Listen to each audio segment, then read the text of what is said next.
యేసుక్రీస్తు నామములో మీ అందరికి కూడా హృదయపూర్వకమైన వందనాలు తెలియజేస్తున్నాను. ఈరోజు మంచి టాపిక్ తోటి మీ ముందుకి వచ్చాను.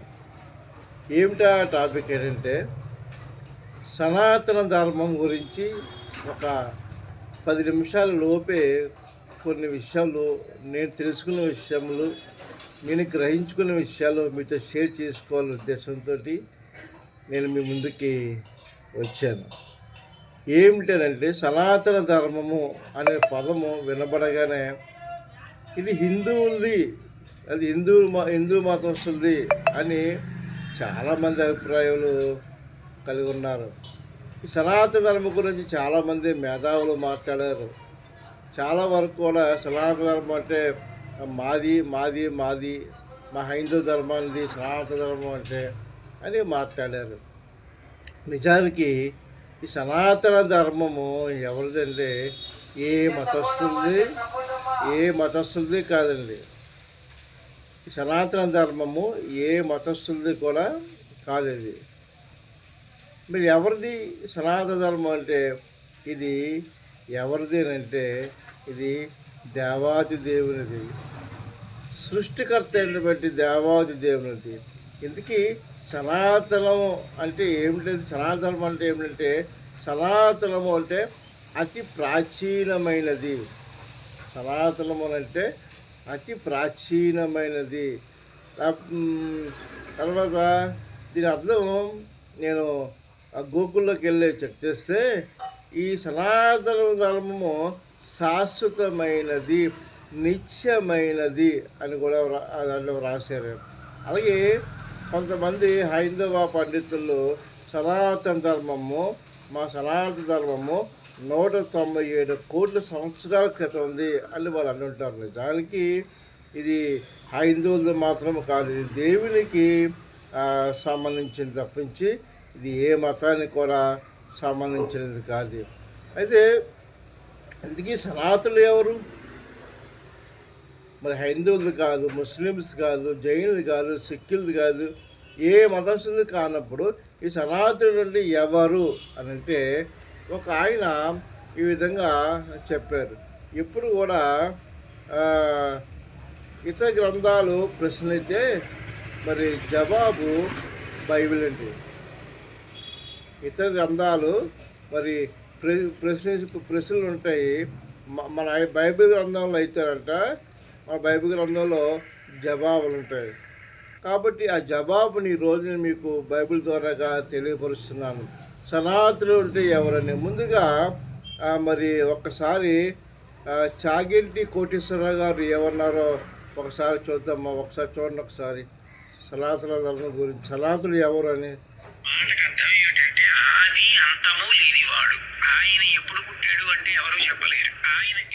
కాబట్టి సనాతనుడు అంటే అది ఒక దేవునికి సంబంధించింది, సృష్టికర్తకు సంబంధించినదని చెప్పి ఆయన చెప్తూ ఇంకో మాట్లాడంటే ఆ సనాతనుడు మరి ఆయనకంట ఆది ఉండదట, అంతము ఉండదట.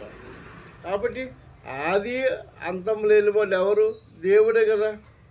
అది హైందవ గ్రంథాల్లో ప్రశ్నగా మిగిలిపోయింది. సనాతనుడు అంటే ఎవరు అన్నది ఆ ప్రశ్నగా ఉండిపోయేటువంటి ఆ సనాతనుడు ఎవరు అని అంటే బైబిల్ చెప్తుంది ఆదియు అంతము లేనివాడు ఎవరు? ప్రభు అయిన యేసు ప్రభు వారు. లేకపోతే ఆయన దేవుడు, దేవునికి సంబంధించినది. మరి ఆ సనాతనము మరి ఎప్పుడైతే చాగంటి కోటేశ్వరరావు గారు ఆ విధంగా చెప్పారు, సనాతనుడు అంటే దేవునికి సంబంధించింది, సృష్టికరకు సంబంధించినది, ఆయన ఆది అంతము లేనివాడని ఆయన మరి చెప్పగా మీరు విన్నారు. మీరు ఒకసారి వింటారు. ఒకసారి ఆయన ఇంకా ఏమన్నారు ఆయన ఒకసారి చూద్దాం. ఒకసారి చూడండి, ఒకసారి పూర్తిగా విందాం. ఒకసారి ఆయన ఏమన్నారు చూడండి ఒకసారి. ఆది అంతము లేనివాడు, ఆయన ఎప్పుడు పుట్టాడు అంటే ఎవరు చెప్పలేరు. ఆయన గిట్టడం ఎప్పుడు అంటే అది ఉండదు అసలు. అట్లాంటి వాడిని సనాతనుడు అంటారు. అది కాబట్టి ఆయన సనాతనుడు, ఆది అంతం లేని వాడు ఎవరు అంటే దేవుడి గురించి ఒక ప్రకటన గ్రంథము. అయ్యా ఐదు సహోదరులారా, మీరు కూడా జాగ్రత్తగా విని పరిశీలించండి. ఎవరో చెప్పింది వినడం కాదు. ఒకసారి మీరు కూడా మనసు పెట్టి మీరు చక్కగా పరిశీలిస్తే ఒక విషయాన్ని మీరు కూడా తెలుసుకుంటారని నా ఆశ. ఇది బైబిల్ అంటే ఇది మత ప్రచారం కాదు. బైబిల్ మత ప్రచారం కాదు, విదేశీ గ్రంథం అంతకంటే కాదు. బైబిల్ గ్రంథం అందరికీ సంబంధించినది, ప్రజలందరికీ సంబంధించినది. ప్రజలందరినీ కూడా పరలోకాన్ని తీసుకెళ్లే ఉద్దేశంతో ఈ బైబిల్ గ్రంథము రాయబడి ఉంది. చూడండి, ప్రకటన గ్రంథంలోని 22వ అధ్యాయంలో ఒక మాట రాయబడి ఉంది. ఆది అంతం లేని వారు ఎవరు అంటే, ప్రకటన గ్రంథం 22వ అధ్యాయము ఏమన్నదంటే 13వ వచనం, నేనే ఆల్ఫయు ఒమేగయు, మొదటి వాడును కడపటివాడు, ఆదియు అంతమునే ఉన్నాను అని ప్రభువుని యేసు ప్రభు వారు పలుకున్నట్టు మాటల. ఆదియు అంతము నేను ఉన్నాను అని చెప్తారు. అలాగే మరి యోహాను సువార్తలో కూడా చక్కటి యోహాను సువార్త 1వ అధ్యాయము ఏమనుందంటే, ఆది యందు వాక్యం ఉండెను, వాక్యము దేవుని యొద్ద ఉండెను రాయబడింది. కాబట్టి ఆది యందు ఏముంది? వాక్యం ఉంది. ఆది యందు వాక్యము ఎప్పుడు పుట్టింది, ఎప్పుడున్నవాడు తెలియదు. దానికి కాలాలు మనం లెక్క కట్టలేము. అందుకనే హైందవ సోదరులు ఏమంటారంటే, మా సనాతన ధర్మం అది ఎప్పుడు వచ్చిందో అనేది అది లెక్క కట్టలేము అంటున్నారు. అంటే వాళ్ళ మతానికి సంబంధించింది అనుకొని వాళ్ళు మాట్లాడతారు. దానికి ఇది ఏ మతానికి సంబంధించింది కాదు. ఇది సృష్టికర్త వెళ్ళి దేవునికి సంబంధించినది. అంతేకాదు, ఆది యందు వాక్యం ఉండెను, ఎప్పుడున్నాడు తెలియదు అది. కాబట్టి దానినే మరి అనేక ప్రాచీనటువంటి కాలములో ఉన్నవాడు. ఆ కాలం ఎప్పుడు అన్నది ఎవరు కూడా తెలియదు. అలాగే ఆది కాండంలో కూడా ఒక మాట ఉంటుంది, ఒకసారి ఆది కాండంలో, ఆది యందు దేవుడు భూమాకాశములను సృజించెను. ఆది యందు ఎప్పుడు తెలియదు. కాబట్టి సనాతనుడు ఎవరంటే సృష్టికర్తలు బట్టి దేవాది దేవుడు. కాబట్టి ఈ విధంగా అనేక రిఫరెన్సులు మరి బైబిల్లో ఉన్నాయి.